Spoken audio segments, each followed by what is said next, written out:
And we're back with another video for Straight Up Saints and Bucru Media's YouTube page. It's Chris Vogel here from the Straight Up Saints podcast with the second first-round pick the Saints have, pick number 19. They select Trevor Penning, offensive tackle from Northern Iowa. Now, I know the reactions are going to be mixed to this, right? Some people are cool with the pick because they thought the Saints needed an offensive tackle, which does make sense. They lost Teron Armstead.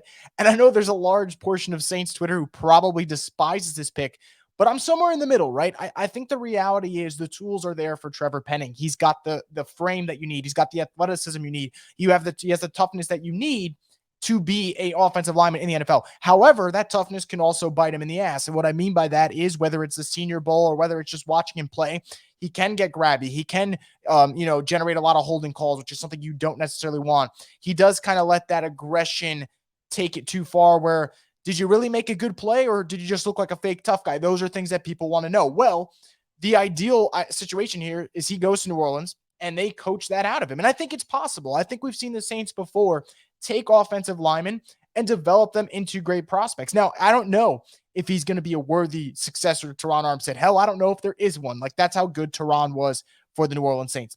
But I do know the Saints took a guy in Teron Armstead from a small school and developed him into a Pro Bowl left tackle. And I do know Trevor Penning, another small school guy with the athleticism he has, could eventually be a Pro Bowl tackle if the coaching's there. So at the end of the day, it is a position of need.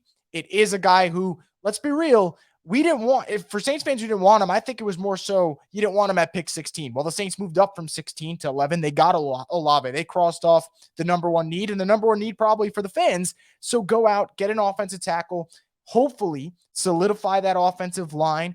I think when it comes to O-line, outside of the Cesar Ruiz pick, I'm generally pleased with the results that we've gotten, whether it's Eric McCoy or Ryan Ramczyk or Teron Armstead. And look, Andrews Pete, he's got his moments, but then he's still a starter in this NFL. So hopefully we see Trevor Penning take that next step, kind of become the left tackle of the future for the Saints. But again, he's a player who is a work in progress. What you see is hopefully not what you're going to get in, let's say, 6 months' time or 2 years from now, whatever it might be. I think with Penning, some of you might watch him. You'll see that physicality, and it might rub you the wrong way, or it might really excite you in the sense that, man, he seems like a dog, but he's got to make sure he can play clean football. He has to play with good leverage. I think that's something he has to get better at. We saw at the Senior Bowl a couple of times where he was getting bull rushed and the results weren't pretty.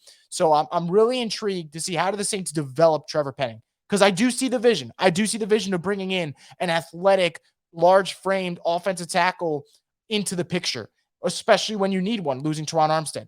But what is that vision going to come to light? That's the question. And guess what? We're not going to get an answer now. We're not going to get an answer in 6 months from now. And we might not get an answer until a couple of years from now. That's kind of how these things unfold. But it's all about taking steps in the right direction.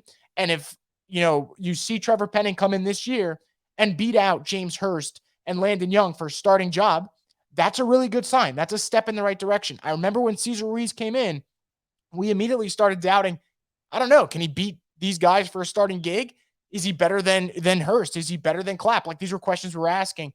And, we're starting to get answers that aren't the ones we want. Well, if Penning can go out there and beat out James Hurst, who I thought was serviceable this past season, that's a good sign. So I understand some of the concerns. I absolutely do. This is not a finished product. And this is a guy with absolute flaws in his game in terms of not playing with the right leverage, being a bit too physical to the point where you're making foolish mistakes. You're not actually helping your team. You're hurting it. But again, on the flip side, he is a tough son of a gun, and I think the Saints are absolutely going to love that. And I am very intrigued to see how he plays in New Orleans. So to recap the first day of the draft, the Saints go Chris Olave at pick 11. They trade up to get him, and they get Trevor Penning at pick 19. They do not go QB. They do not go defense. They still have pick 49 tomorrow, so maybe they can either address the safety position or the defensive line, or who knows, maybe a quarterback slides. They take one there. Interestingly enough, though, Kenny Pickett was the pick after the Saints took Penning.